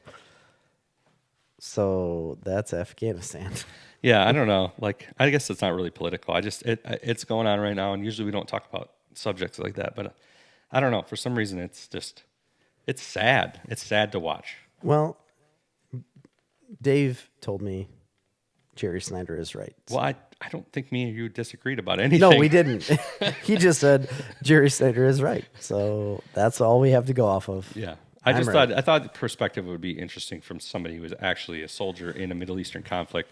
It's easy for all of these people on social media, and myself included, and half the politicians to sit there and spout whatever they think their answer is. But if you haven't been there and you haven't seen, and I don't understand that, I think Iraq, I believe, and I don't know again, I think Iraq and Afghanistan are very different animals. I don't think that things were similar. Right. The missions weren't similar. The countries weren't similar. The terrain's not even that similar. Not at all. And the people aren't similar. So it's just sad. It's sad on like a military side of things, like the people that have been there and the people that were there as a U.S. military person, like to go there and do something and then come home and see the way it's left. Yeah, especially since I think there was progress made. Like there was a significant amount of progress made. Ground level for people that were seeing it happen? Absolutely. You know, there was women going to college. There were women's rights literally happening. Yes. You know, going to college. Within a day of that takeover, everything was shut down, and also already women are barred from going to college. So and having to wear, I don't know that the burqa thing's happening yet, but it's going to. And the point that I was talking about earlier when I said I didn't trust the media on how they reported certain stories, we went out on a humanitarian mission and gave out a ton of school supplies and like everything you can think of for kids to go to school, just like even stuffed animals and things like that. We went out and handed them out to a whole town. We had truck loads of stuff that was donated and brought to us, and we handed it all out to all these kids because the Army Corps of Engineers, who I work for now, were building schools, building libraries, building all of these different buildings for people to use in normal life, right? And that's what we went to do. The report that was given after that was the U.S. has destroyed so many buildings, like so many schools and so many libraries, that we went there to give them these supplies so that they could create their own stuff. They didn't talk about how we had created all of this for them or started trying to build it up for them again, like in a new world. They didn't talk about any of that. They just talked about we destroyed all of this stuff, and the only way we were going to make it back to them is by handing out some books and stuffed animals to them. Like, oh, this is what we give you now. Figure it out. And then we left. That was the report. Yeah. It was like the U.S. came in and gave pencils and notebooks to people. No, we literally built you a town to sustain you forever, and none of that was talked about. Yeah. And after I saw the report and saw the whole like video montage of the people that I was in war with, talked about like negatively almost. They tried to make it positive, but it was in a negative light. I was like, what? Yeah. Like, this isn't what we were doing. This isn't what we were doing at all. So now all of the people that were in Afghanistan and were on the ground level, working with people to try to build up certain things, and then seeing it all come apart within a week, like that is absolutely detrimental to people's mental health, physical health. Like they're at home seeing what they were sent to do voluntarily. The majority of our military is all volunteer, right? And we all volunteered to go do that. And then it was taken away from them in literally overnight. Yeah. I just think it's crazy though, like the amount of lack of any want of these people to, like, we spent, for example, I think it was $80 billion like building an interstate road system through Afghanistan. Mm-hmm. Sure, some of it was probably for our own use, but a lot of it was to benefit that country. And it's completely in unusable disrepair now. Right. Because their government and their people decided not to maintain it. And, it's like just disheartening. It's like in our world that we live in right now, like in our close-knit, like small community, farming community, it's saying like you take every farmer in the area to help one farmer, and you build up his farming operation. You plant everything for him. You give him all of the equipment, and you do everything for him. And you're like, all right, like take care of it. And then he goes out and he mows it all down. Right. Right. Mows it all down. And he sets all of his stuff on fire, all of the equipment you gave him, and everyone that helped him in the area was like, what the hell, man? Right. Like, we just spent so much of our life and time doing this for you. Like, I was supposed to take my kid to practice, for the last 3 weeks, and I planted 400 acres for you, and I sprayed this for you, and I did this, and you just mowed it all down in front of me? Why would you do that? Right. That's the exact situation of anybody that went over there to try to help. Yeah. It's just... Nolan said, what I don't understand is that the deal with the Taliban was made in 2020 to withdraw. They had over a year to prepare for this. So, yeah, there was a deal in 2020 that was made with the Taliban to withdraw. This has been in the works for now a couple years, I think. The deal that was made originally was a conditions-based deal. So it was, everybody knew the Taliban was going to regain control of that country. But we were dealing with them and saying, this is going to happen, but here are conditions for it happening. Mm-hmm. And you have to meet those conditions, otherwise it's not happening. Right. Some of those conditions were evacuation of our allies, evacuation of our personnel, evacuation of our equipment, in an orderly process. That these were the steps. That was not implemented. No. That was specifically not implemented for political reasons. Right. And then you get to this situation where there was no plan whatsoever, basically. And the real crazy thing, and not to get political again, but to see what President Biden has been saying all along, and then the other day in his news conference that he came out, it's insanity. Yeah. And it doesn't make any sense. It's a mess. It's very frustrating. Across the board, none of it could be. And now it's like you can't even reverse course because it's too far gone. Absolutely no way you could reverse this. No. Unless you said, well, we're going to invade again. But then you're starting from scratch. Yeah, that can't happen. Yeah. You just literally balled it all up, threw it in the garbage, and then start over? No, it doesn't happen. The other thing that just drives me insane about all this is, it's like, where are all the other countries? They don't care. They don't care. And maybe they're right for that. I don't know. But where are they all? You know what I mean? This isn't their war. This isn't their fight. This NATO isn't their cause. Canada was there. NATO was there. Listen, NATO being there doesn't mean anything. They were there because all of these people said, well, okay, we'll help the U.S. out this time. They were there because they said, we have a trade agreement and we have to Exactly. do this. Exactly. We want to make sure that we can still trade with this country. We want to make sure that this country is still going to do this with us. So that's just us bullying around people, basically. I agree. Yeah, that's what it is. Yeah. I don't know. I just think it's crazy. And, you're not going to get the international support because, listen, China and Russia are not on our side. Mm-mm. Not in the slightest. And those are the other two powers. You know, so what are you going to do? I don't know. I don't think there's first of all, I understand this was a disaster. I don't think there was ever I don't think you could reasonably think that things were going to go smoothly. It never does. But no, it could have gone a lot better.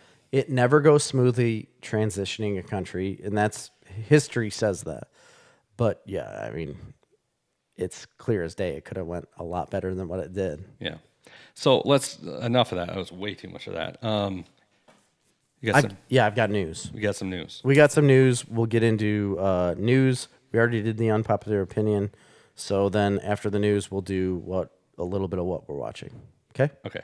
Deal? We don't have time for our list. Not at the moment. Unless we move swiftly. Off of the incredible success of the Field of Dreams game. Yes. That happened. It was the most watched MLB game in the last 16 years. Which is probably not hard to do. No, it doesn't seem like it. As soon as they said 16 years, I was like, are they including World Series? Yeah. Oh, wow. That is a big deal then. So off of the most watched MLB game in the last 16 years, Peacock and NBC Universal have decided to make a Field of Dreams TV show to come out. That's kind of annoying. It is annoying, but does it surprise you? It doesn't surprise me, but it's also not necessary. Does it surprise you that anything successful they want to try to capitalize off of more? I don't need a TV show. That's like one of those rare examples of something that's perfect as a movie that doesn't need more expanding. Completely agree. I think the most expansion you could do is what they have just done and play an actual baseball game. Right. Let's just leave it at that. But they're not. They're going to just try to dive into this and just squeeze the tangerine. You know what would be a better series? A League of Their Own, the series. 100% agree. That would be a great series. Love the movie. But there's more story to tell, right? What do you tell in a TV series about the Field of Dreams? Yeah, if you build it, they will come. The end. More than what the movie gave you. Do more teams walk out of the field, out of the corn? Does his son continuously hear these voices? That's a problem. He needs to be checked out. Quit with the teams walking out of the corn. Yeah. I don't think it's a TV series, and I think it's silly. Also, it was cool to see that in that game, right?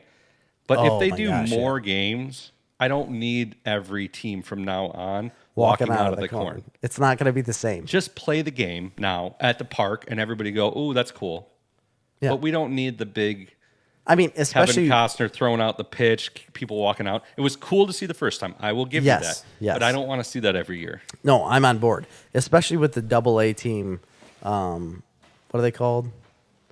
That's supposed to be in it next year. I don't know. Have they announced it? Oh yeah, the Cubs, Chicago Cubs. Yeah. That team. I don't even know if they're in Major League Baseball anymore, but they're supposed to be in it with the Reds. What a joke. Oh. That's going to be. That'll be a great game. Nope. They're going to walk out of the corn, and everybody's going to be like, why'd you stay? Stay in the corn, please. Can you please stay in the corn? What a joke. Stupid. Clerks 3. That's a movie that's coming out soon. I'm excited about it. Kevin Smith is making Clerks 3. Do you think that's going to get a theatrical release, or do you think it's going to be like his other movies that are... No, I think he's going to do it the same as he did with Clerks 2. And a big theatrical release. Yeah, I do. I really do. I think there's the want for that for this franchise of movie. I would agree with that. But with Clerks 3, they're halfway done with filming. I posted it on our social media earlier this week. Halfway done with filming, which is incredible. They've only got 2 weeks left for production to put the rest of the movie together filming-wise. But they also had a Vanity Fair picture that they had posted from Clerks 2. It was a Vanity Fair, photo op, and it was of the main characters. And then they recreated that for Clerks 3, and they put the main characters from Clerks and took a photo the exact same way they did for Clerks 2. And wow, they have significantly aged. Well, that was like 15 years ago. But it blew me away. Rosario Dawson looks exactly the same with a different hairstyle. Yeah. That blew me away. Like, how did she not age? But every man that is in that picture looks like an old man. Looks like a different human being. They have aged a lot. Considerably. Yeah. And apparently the movie itself has said, and Kevin Smith has said, they're going to embrace the aging and play it into the movie, which is something they should do. Yeah. As soon as I read that, I was like, good. I don't want it to be as if they are still these young 20-something people that are trying to do something in a Clerks restaurant. 2, they didn't exactly look young. Have you seen the difference in pictures? Not yet, but I'll check it out. Boy, they look a hell of a lot younger than they do now. And the whole, I don't remember the guy's name in the movie, but the underwear troll. Oh, yeah. Guy? Trevor's his name in real life, right? Yeah. I don't remember. He's unrecognizable. Really? Yes. It does not look like the same human being. Okay. But it'll be fun. I'm really excited for it. I have been excited for Clerks 3 for a long time. And now that they're halfway done with filming, I'm on board. I'm all about this movie. I will go see it regardless of what happens from I here just on out. hope it looks like a real movie. That's my one bitch about his last movie, which No, I know. wasn't bad. It just doesn't look like a real movie. I think he's got the funding to make it good. Well, Because Clerks 2 was like a big movie. It looked really good. It was filmed like a real movie. It was like a movie. Yeah, it was awesome. I think he's doing the same thing. I just thought it was fun to talk about the fact that they're old Yeah. and decrepit. I've been reading a lot about Superman. Okay. Superman and Lois, the movie or The TV show. I want to watch it. I do so too. bad. It sounds great. Great reviews. I've got YouTube TV, and I thought that was like an endless possibility for me to watch whatever I wanted. Turns out they don't give you all of the Superman shows. No, but they'll give you it on Netflix soon at the end of the season, right? Well, I got to wait for it. Yeah. I don't want to wait for it, but it sparked my interest because I saw that the season finale was coming up. And once I saw the season finale was coming up, I was like, boom, it's going to be out. Like, I should check this out. Looked it up on YouTube TV, and they had like episode 10, 11, and 4, like ready to view. Well, that doesn't give me much. No. Like, I can't see any of this. And I've been waiting so long to watch this show because as soon as it came out, I have this thing about when shows come out. If I haven't seen the first episode, I've got to either wait until it's all over or, start back at 1. Right, But that of was course. not available to me to do. I can't do it now. And now I want it so bad. I keep seeing all these articles and people talking about it, and I want to watch it, and I can't. Okay. I can't watch it. How's this news? It's news because the season finale is coming out. Okay. It's also news because I want to freaking watch it. Like today. I want to watch it right now. All right. You can buy it on Amazon, I'm sure. I don't want to buy it. It's going to come out for free at some point. You got any other news? Yes. Because I got some too. Well, you can go. I got one that's going to take a bit. Okay, I got a real quick one. Marvel is ending its Daredevil run from writer Chip Zdarsky. Really? In November will be the last. Episode 36 will be the last of Chip Zdarsky. I can't pronounce the artist's name. Checheto. Yeah, it's very good. Finale on the current Daredevil title. What I don't like is that all of the news surrounding this makes it seem like this is the end of Daredevil in comic books, when it's really just the end of Chip Zdarsky's run. Yeah. Now, he has had a long run on this book. 36 episodes would be, I guess, a couple 30. years, probably. Oh, yeah, easy. Well, 12 issues a year, I guess, probably. 3 years. Yeah, 3 years. So he's been on this book for a long time. I've read a good portion of it. I'm not caught up. But I read, I probably read the first half of that series. I have 16 issues. I have all of them at home, actually, or the ones that have come out so far, because I subscribed to that one, and I read the first 16, and I've loved every ounce of it. It's actually kind of been one of my favorite runs for a long time. Yeah. I did like the Mark Waid run a lot, but this one's very different. But anyway, that is ending, and they will be getting, I don't know if they'll start right away, but there'll be a new creative team. And you can bet your bottom dollar with a character like Daredevil, it's going to be big news on who's going to take over that book. Yeah, it'll have to be big news. He's done a really, I'm not really sure good that it's job. like a huge, successful book franchise, but it's like a little bit of I wouldn't call it an indie darling, but it's like Marvel's, they always have big writers on it. Yeah. You know what I mean? It's a showcase title. Absolutely. People want Daredevil. Yeah. There are so many people that want it Daredevil. isn't like Spider-Man, which gets like 2 episodes or 2 issues a month. And Well, no, it's not like that. put a lot behind it. But anyway. Isn't it crazy that Daredevil still doesn't have the stance yet to have something like that, to have 2 different runs? He hasn't had MCU presence. I know, but you would figure after the whole Netflix run and everything, it would blow up, which it did. It did, but Netflix is not a movie. Man. If they came out with a good Daredevil right. movie, I think you're going to get some. You probably have to. But it did have a movie Yeah. with Ben Affleck in it. Yeah. And then it had the series 3 seasons of a series on Netflix. Yeah, I know. I mean, it had hours of content. But your average person isn't going to know who Daredevil is. That's a shame. Yeah, it is a shame because it's a phenomenal book. And Chip, good old Chip, me and Chip are buddies. Yeah.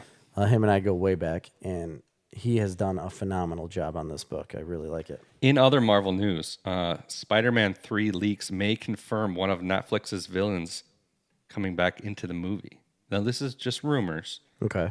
But apparently there's a set photo, a leaked set photo from Spider-Man No Way Home. Okay. And the room looks eerily similar to the Kingpin's apartment in the Daredevil series. Really? Vincent D'Onofrio's Kingpin. D'Onofrio. Yeah. D'Onofrio. So total rumor mill, so we won't spend a lot of time on it, but if how that's interesting the case, would that be?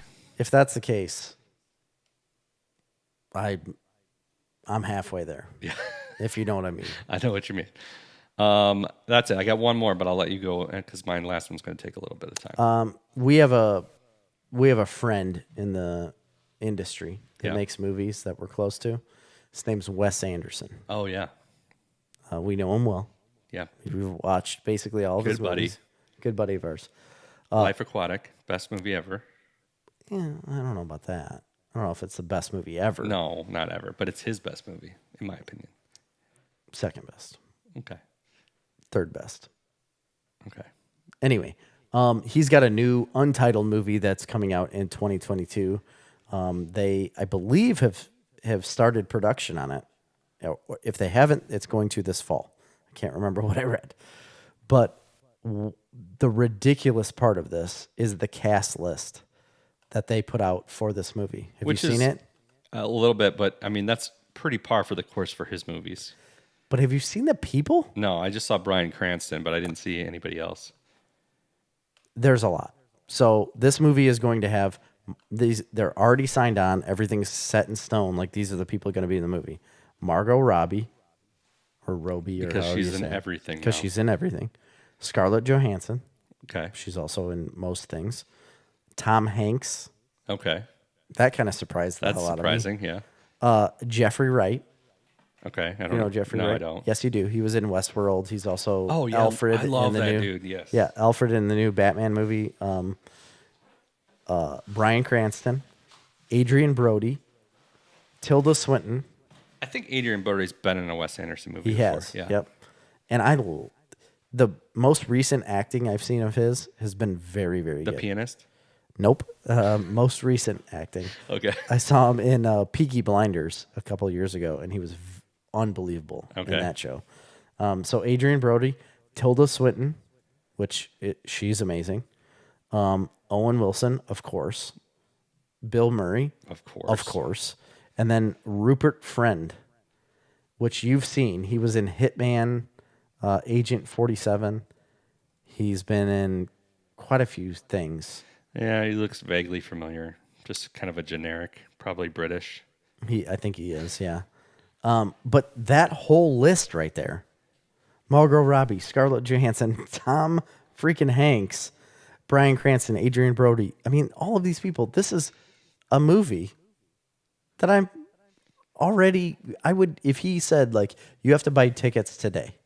Well, I guess I'm going to give you all my money. Like, how much is the ticket? $100? I'll give you $100. Oh, nice. I will watch this movie in a heartbeat. I don't care what it's about. I know I'm going to love it. And if I can watch Tom Hanks, I love Tom Hanks. I absolutely love him. If he could be my grandpa, I would let him be my grandpa tomorrow. It doesn't matter if you knew anything about my life. If you can just act like a grandpa to me, then I'll sign over my life. He's not really of grandpa age for you.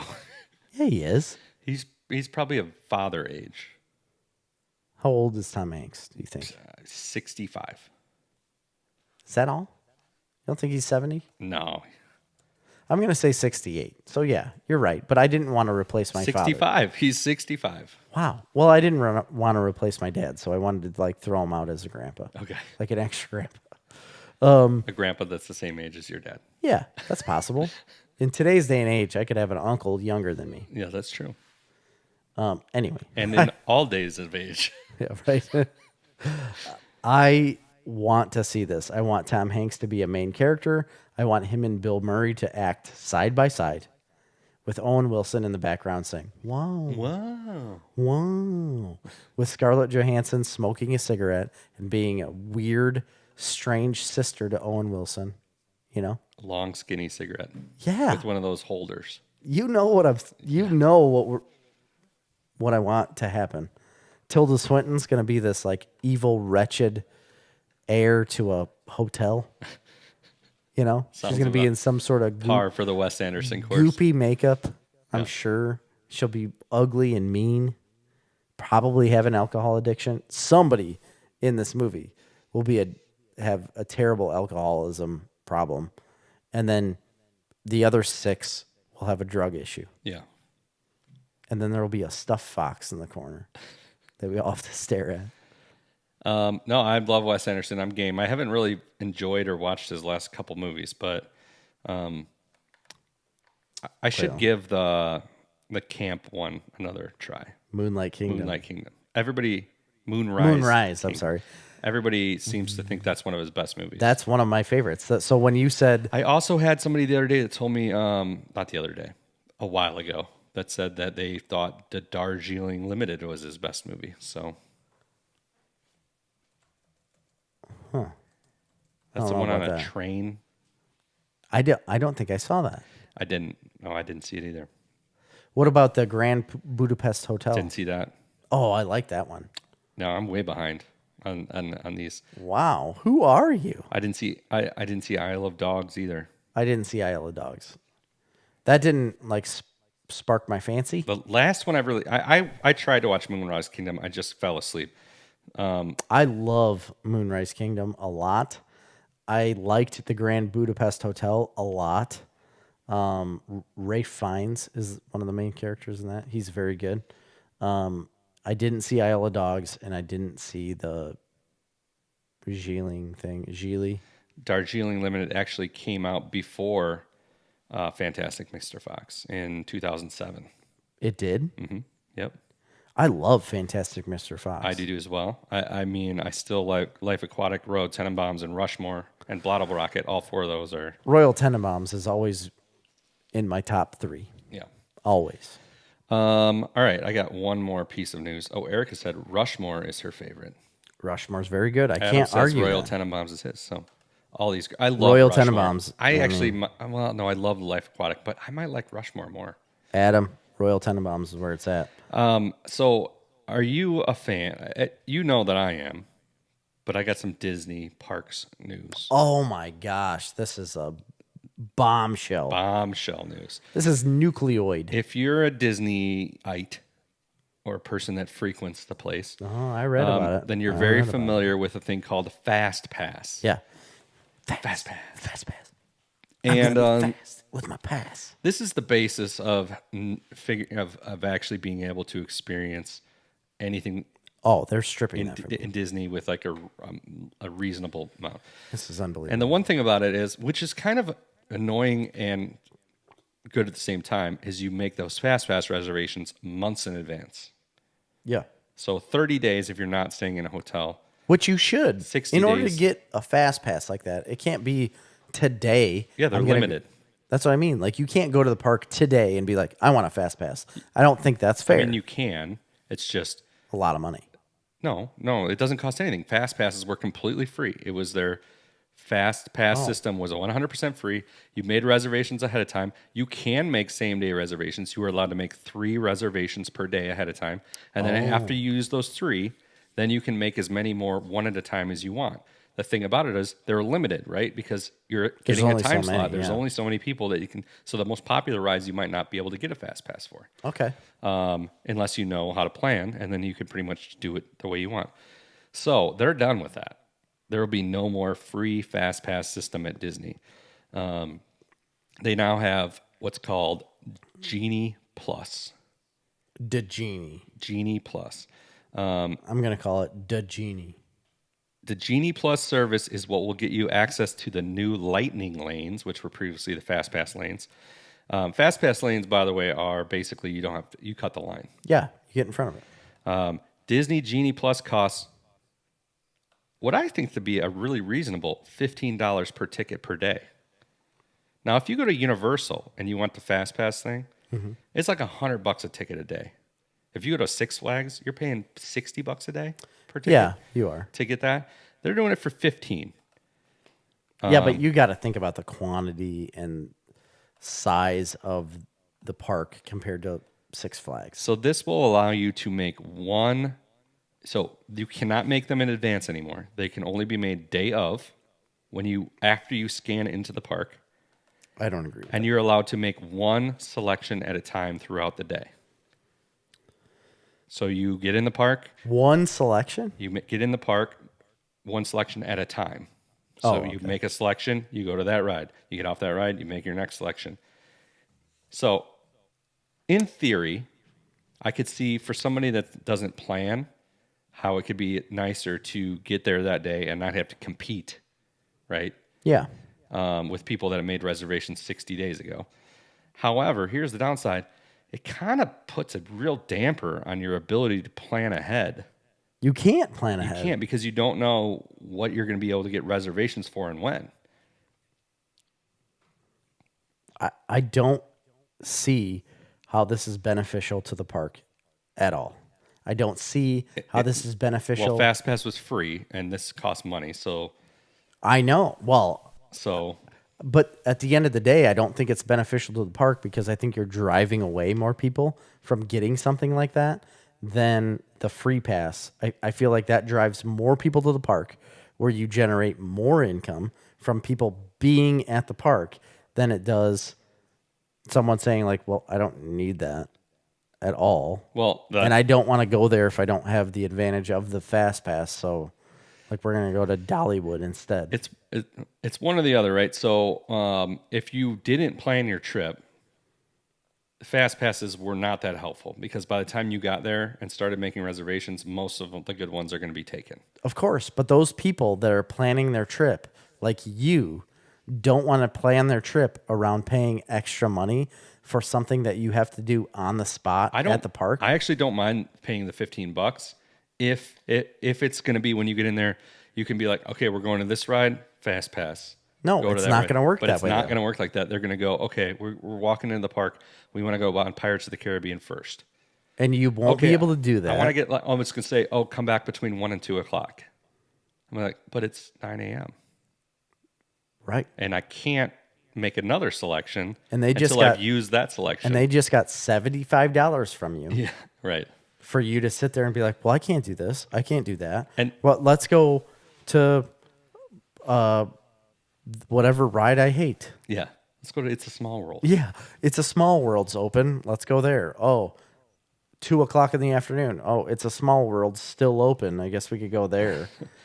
So here's the thing. And a lot of people will give me shit about the amount of preparation and planning I would do. Like I will have an itinerary. I don't think that's a bad thing. I will tell you why it's the best thing.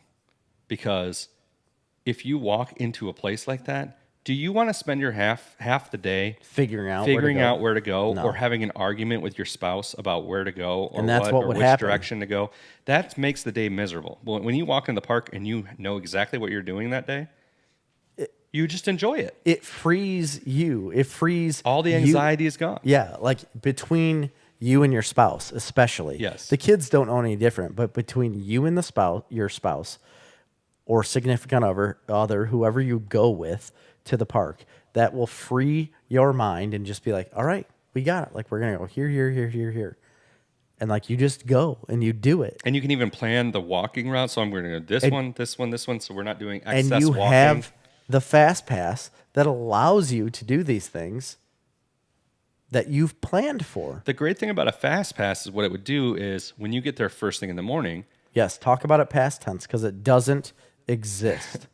You would be able to go to the bigger attractions first thing when there's less of a line, not using a fast pass, and then save your fast passes for the afternoon when the park is crammed. Makes sense. And then go on those. But I don't know. Now, if you can get in and you can make your I don't know how it works at Six Flags. I've never done it. If you can basically just make whatever reservation you want at any time, then it's fine. Yeah. If it costs $15 and you have the ability to do that, I'm going to do that every time. $15, but if man. everybody's paying the $15, which most people will, yeah, then you can't have everybody at the same time say, okay, we want to go to Space Mountain. No. Because then the line for the Lightning isn't going to work. No, it's not going to work.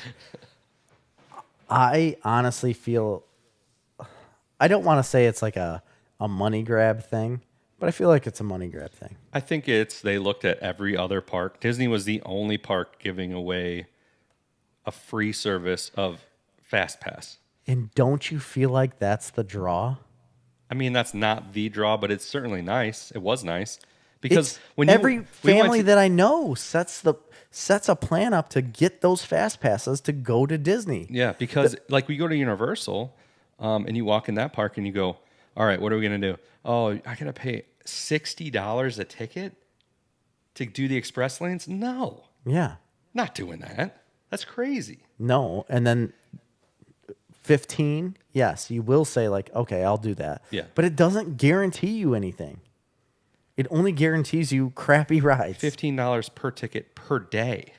Right. All right. So most people go to Disney for 4 or 5 days. Yeah.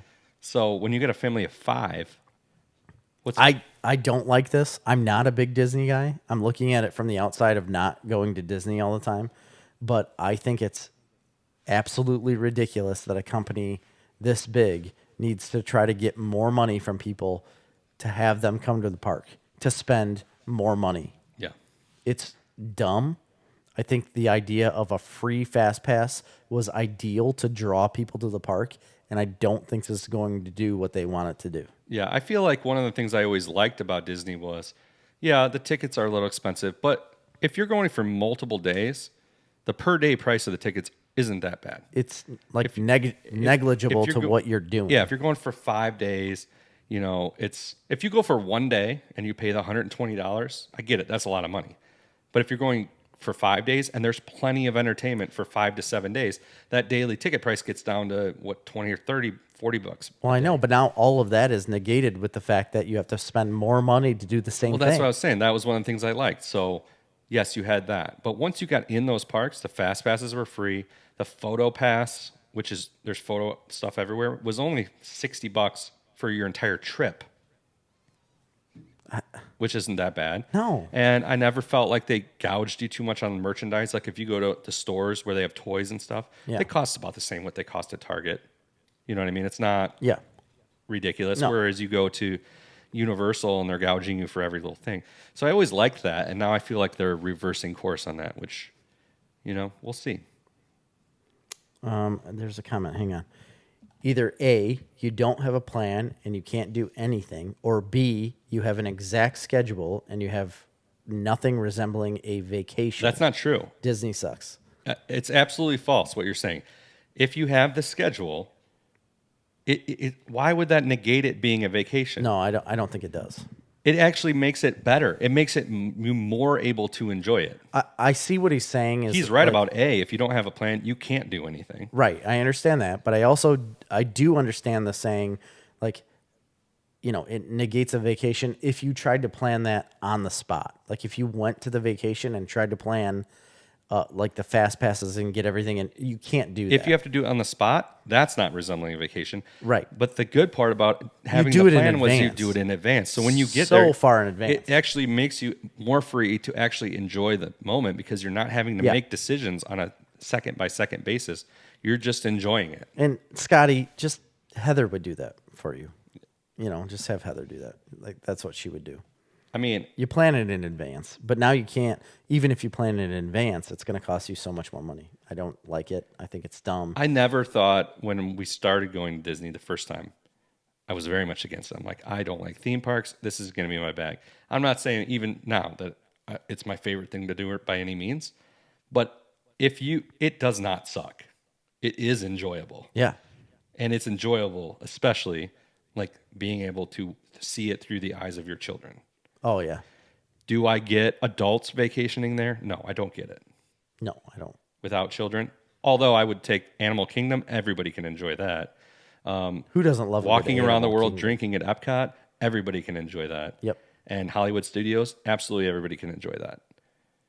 Magic Kingdom would be the one exception.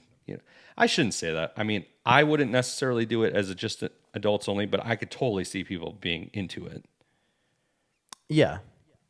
If it's like the first couple times you went. Also, she did. It was awful. Maybe okay. I'm sorry. Maybe you didn't do it right. A, you didn't do it right, or B, you didn't go in January or February. He likes spontaneity, like being spontaneous. You can't do that at a park like that, though. Any time outside of January or February, I'm not going. Don't go there. Because it's cool. It's generally, the weather's very enjoyable, and there's not that, it's not super crowded. Right. So we got about 10 minutes left. Do you want to get into a little bit of what we're watching? Do you want to do that, or do you want to do the list? I think we saved the list. It Okay. would take too long. All right. I don't really have anything I've been watching. I finished the last season of The Walking Dead. Oh, you did? And I was delighted to find out that season 11 starts in like the 22nd, so like in a couple days. That's beautiful. That is the best thing that can happen when you're catching up on a show. Yeah. And then the next season starts. I will say season 9, I really enjoyed. Season 10, Scotty said, I will concede that 100 degrees every day we were there didn't help. Late September, I warned everybody of that. That is a ridiculous thing to do. I would never do it.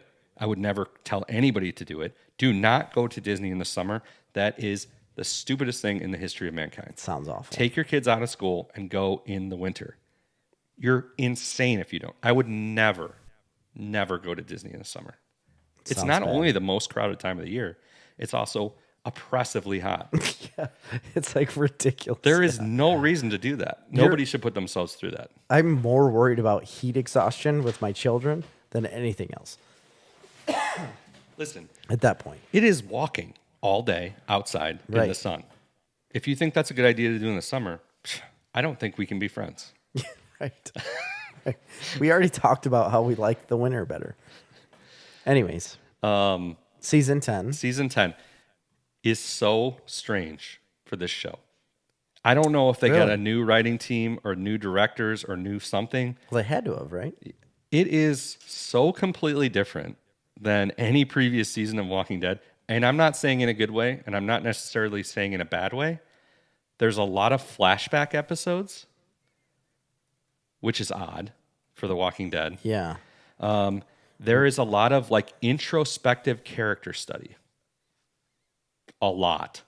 For what reason? A lot of like dealing with people's 10? emotions. Not like a lot of overarching enemy, or it's like everybody wrestling with their own, the fallout of what happens in season 9, wrestling with that, but wrestling with their own demons. This is where I check out. This is where I turn it off. And if I wasn't so engaged through season 9, I wouldn't have, it was not necessarily enjoyable, but it wasn't necessarily unenjoyable. The last episode, you come to Walking Dead for cliffhanger endings, yes, and big explosive endings that are like, what's going to happen next? Yeah. The ending of season 10 is horrible. Nothing happens. It is a literal flashback episode of Negan's life, basically before and in the beginning of the fall of. So what does that give anyone? It doesn't advance any story. It gives you unnecessary backstory about Negan that nobody cares about. Nobody cared about, yeah. Unless they're setting up something for season 11. It makes no sense. Boy, I hope so. The only hope you have at this point is that it sets something up for the next season. I don't know where they can go with the show. I mean, this is the last season, and they got to do something big. And I feel like they've spent the capital. Well, you've solidified the fact as to why I didn't need to watch the rest of this show. I don't know where you dropped off, but I would highly recommend season 9 was really good. And season 9 storyline continues through the first half of season 10. So it's really only the second half of season 10, but you got to remember these are 22 episode seasons. I know. So you've got like season 1 through 5 that are okay, like good, like enjoyable. Yeah. And then season 9, and that's it. 6, 7, 8, and 10, not Here's the thing. worth it. 6, I think they're all pretty enjoyable to binge. The problem is I watched most of those seasons week to week. So much binging. Yeah, but it's a better show to binge than watch week to week, for sure. Okay. So anyway, we'll see. Okay. I watched real quick, I'm going to fix something from last week. Okay. So last week we talked about Dave in our what we're watching segment, and we thought the season ended. Yeah. We thought it was over at like episode 8. Turns out they have 2 more episodes after that. There's 10 episodes. I don't think there's any more after 10. I don't know. I keep getting surprised, but there are 2 more episodes. Does it fix what happened the 8 episodes prior? No. Are they enjoyable? Yeah, I liked the last 2 episodes. I didn't think they were that bad. But I just wanted to say we were wrong in saying season finale was 8 episodes. It wasn't. There was 2 more. There's more to watch. At the end of the day, still not a very enjoyable season. Okay. That's all I wanted to say. I watched a new show a couple nights ago. I was watching a White Sox game, and one of the commercials was about a show called C, like SEE, C. And it had Jason Momoa in it. Yeah, I watched the first 2 episodes of that. Dave Bautista was going to be in the second season, and they were showing what the second season was going to be. It's on Apple Plus. Yeah, it's on Apple Plus, and the second season was coming out. So I went back and looked. I was like, well, man, what is this show? I saw the trailer to season 2, and I was like, man, this looks really great. I bring it up. I was like, Amy, you want to watch this? She's like, yeah, let's start it. She loves Jason Momoa and that era, like that, everything that show was bringing. It looked really good. So I bring it up. I knew nothing about it. Turns out everyone is blind. Yes. Every character, everything is blind because of something that has happened before. It's like a virus or something. Yeah, some virus happens, and everyone that is born after that point is blind. They can't see anymore. And it started the show off. They right away tell you that everyone's blind. And huge battle right off the bat in the first episode. And I thought, man, this could be cool.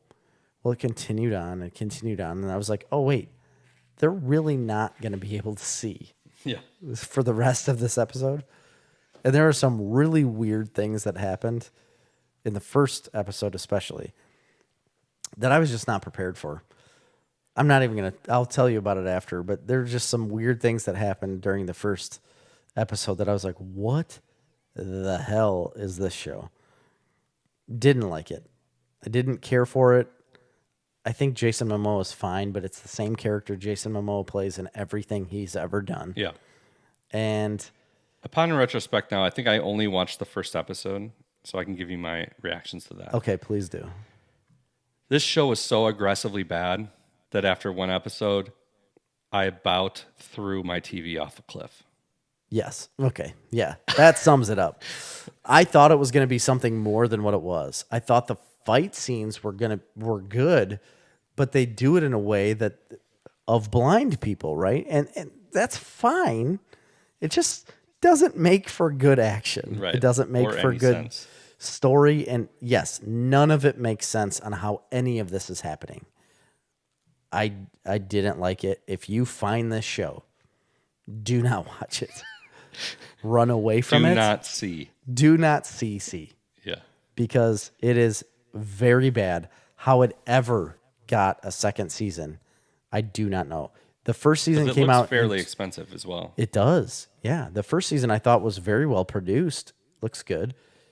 The second season is coming out this year, but the first season came out in 2019, so they skipped a whole year in between. I don't know why it was picked up again or why it was Scotty produced. said, blind Aquaman. I also only made it through 1 episode. Very bad. I'm glad you saw it because this is so terrible. Don't watch it. If you are watching that, it's because you have Apple Plus, and there's 2 shows you should be watching. One of them being Ted Lasso, one of the best shows ever made. Yeah. The second being Mythic Quest, also a phenomenal show, also on my list. I'm not much to talk about. I finished the last season that's out. It continues to be a great show. Yes, I started picking up on Mythic Quest as well, the second season. It's very good. Yeah. I have nothing to complain about that show. It's so enjoyable. It's very funny. Rob McElhenney is amazing. Yeah, and the guy who played the guy in Community who played Abed. Yeah.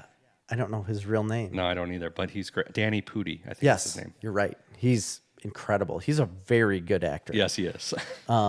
He should be in more stuff. I wish he was, but he's not. What was I going to say? Oh, and I started watching Schmigadoon. Oh, yeah, Schmigadoon. Like you told me about. I've made it through half of the first season, I think. I've seen 3 episodes, I think. I enjoyed it. Oh, I've watched way more. I think I've watched at least 6 or 7 episodes. And it doesn't change much. Okay. Well, you know, that's like unfortunate to a little bit. The story does change. Okay. Like there are advancements to the story as it goes on. But the whole style of the show and what is happening doesn't necessarily change. I think it was enjoyable up front. I think it still is a relatively enjoyable show. I just don't think the payoff is going to be worth seeing. I think part of the problem is Cecily Strong is not a good actress. She's not. She's not. She's bland. Yeah. I'm not saying she's not funny, but she's not a good actress. To be honest, I think it's kind of the way they wanted the character to be. Maybe. But either way, it's not necessarily enjoyable. No. At all. And that the supporting characters are the best part of the show. I like the premise of it, and I love a good musical. I like the way they break out in song. I like the way that they are in the middle of song and don't understand why this is happening. I also think it's it's a not just interesting, but it's a new idea. It's a premise that you haven't seen, but you've thought of.